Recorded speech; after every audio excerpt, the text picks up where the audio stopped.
गर्भलिंग चाचणी प्रकरणात मोठा खुलासा. पुण्यातील 2 डॉक्टरांसह आणखी 3 अटक.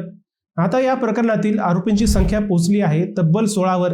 अहिल्यानगर जिल्ह्यातील राहाता तालुक्यात सुरू असलेल्या गर्भलिंग चाचणी आणि बेकायदेशीर गर्भपात प्रकरणात पोलीस तपास वेगाने सुरू आहे. लोणी पोलीस स्टेशनमध्ये दाखल गुन्ह्याच्या तपासादरम्यान पोलिसांनी 2 बेकायदेशीर सोनोग्राफी मशीन जप्त केल्या आहेत. या मशीनचा वापर गर्भलिंग निदानासाठी होत असल्याचं तपासात स्पष्ट झालं आहे. धक्कादायक बाब म्हणजे ही दोन्ही मशीन कुठेही अधिकृतपणे नोंदवली गेली नव्हती. तपासात आरोपींनी ही मशीन पुण्यातून आणल्याची माहिती दिल्यानंतर पोलिसांनी कारवाई करत 2 डॉक्टर आणि एका एजंटला अटक केली आहे. अटक करण्यात आलेल्यांमध्ये डॉक्टर आकाश मलुगुंडे, डॉक्टर नीलकंठ जाधव आणि नरेंद्र ठाकरे यांचा समावेश आहे.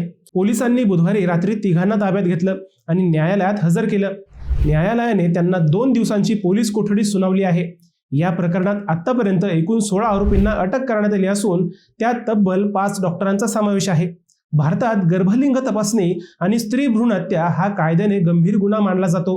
तरीही अशा प्रकारचे रॅकेट सुरू असल्याचं समोर आल्याने मोठी चिंता व्यक्त केली जात आहे. मुलगा मुलगी भेद संपवण्यासाठी कायद्याबरोबरच समाजाची मानसिकता बदलणंही तितकंच महत्त्वाचं आहे. या विषयावर तुमचं मत काय ते आम्हाला कमेंटमध्ये नक्की सांगा.